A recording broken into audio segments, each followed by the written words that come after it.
Shadowing. Why aren't women being believed when they turn up at emergency departments in agony?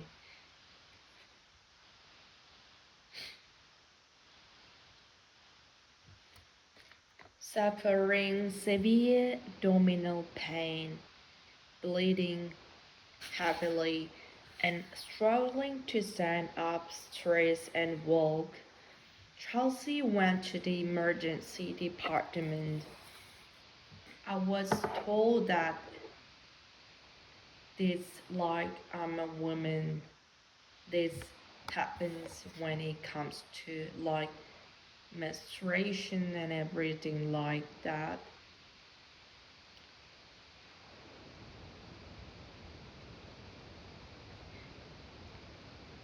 I'll go home, rest up, it will be fine in a few days.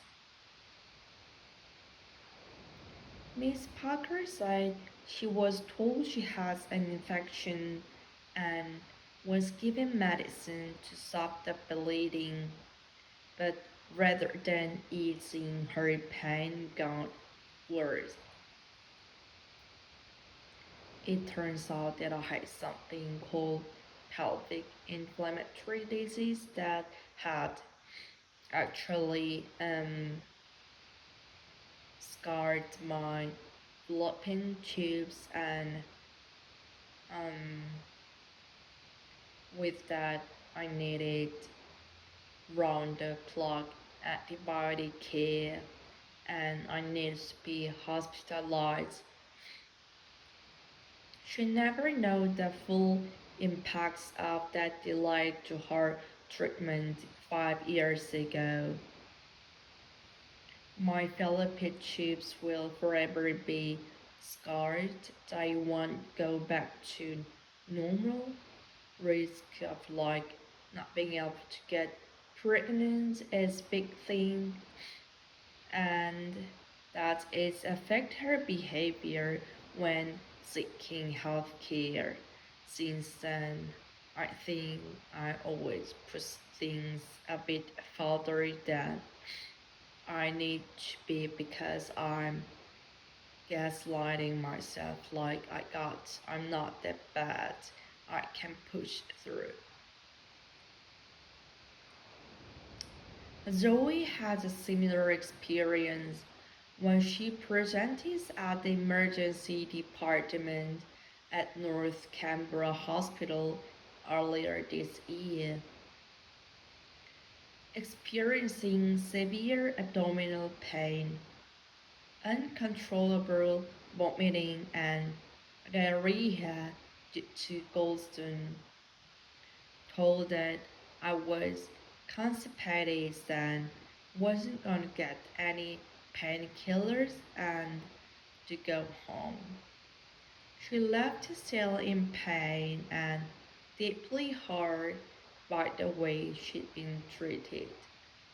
Very upsetting. You don't go to hospital because you want to, you go because you need help.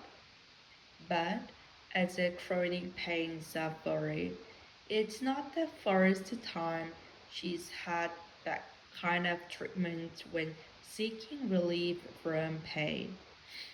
It's almost like you're identified then as a coming in just for hard drugs. And it does, it makes you feel like a drug addict. I don't believe they see pain as an emergency.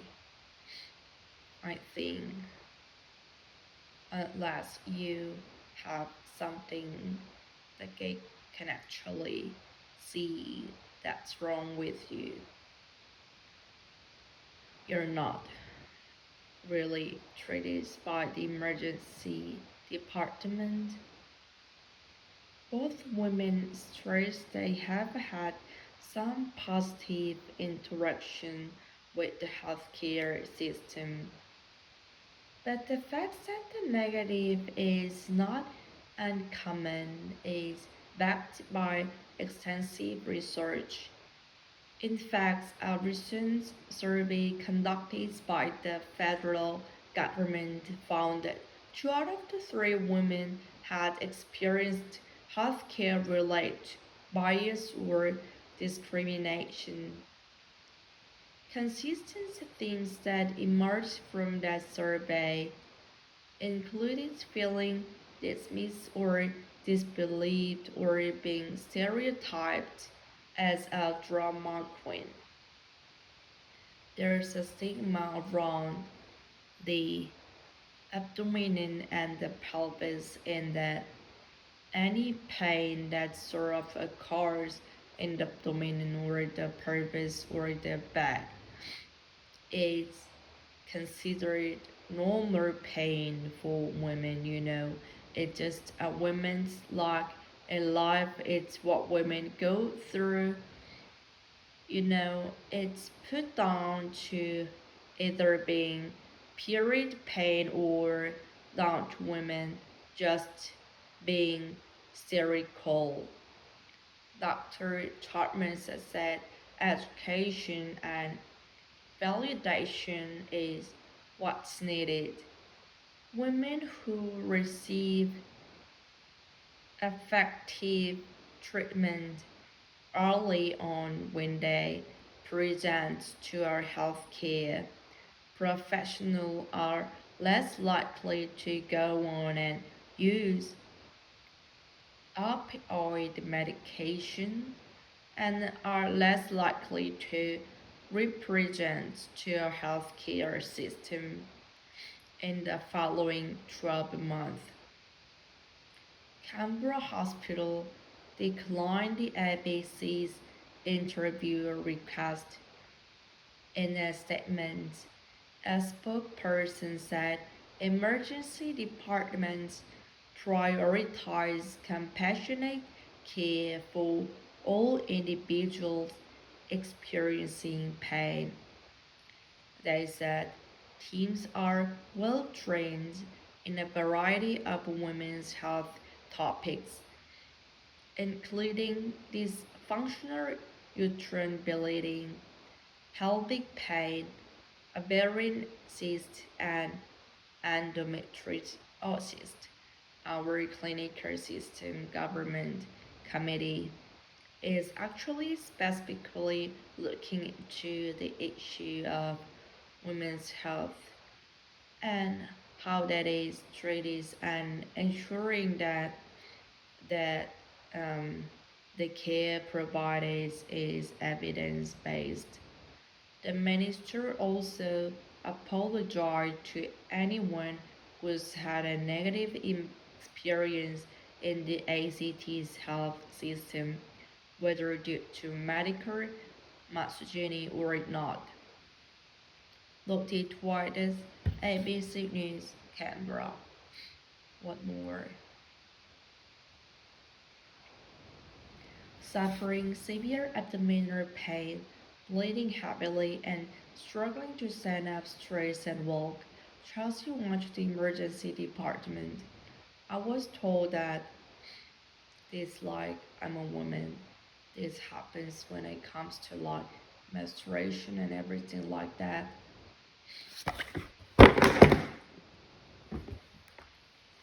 I go home.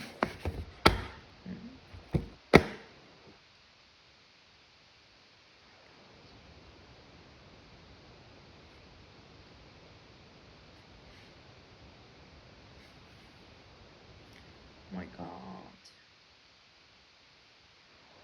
Original speed.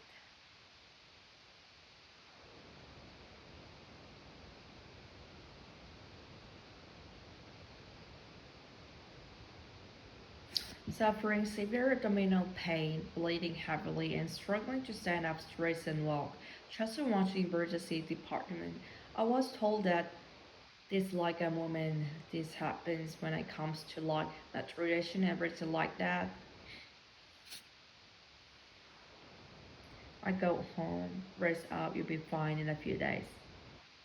Miss Parker said she was told she has infection and was given medicine to stop the bleeding, but rather than ceasing, her pain got worse. It turns out that there's something called pelvic inflammatory disease that has actually scarred my Filipino tube, and with that, I need red and clock antibody care. I need to be hospitalized. She never knew the full impacts of the ballet treatments 5 years ago. My flat tattoos will forever be scarred. They won't go back to normal. Risk of life not being able to get pregnant is a big thing, and it affects our behavior when seeking healthcare. Since then, I will think already push things a bit further that I need to, because I guess like myself like God's not that bad. I can push through. Joy has a similar experience when she presents at the emergency departments at North Canberra Hospital early this year. Experienced severe abdominal pain, uncontrollable vomiting, and diarrhea due to gallstone. Told that I was constipated, wasn't going to get any painkiller, and go home. She left still in pain and deeply hurt by the way she was treated. Very upsetting. You not go to hospital because you want to, you go because you need help. But as chronic pain sufferer, it's not the first time she's had that kind of treatments when seeking relief from pain. It's almost like identified as coming just for hard drugs.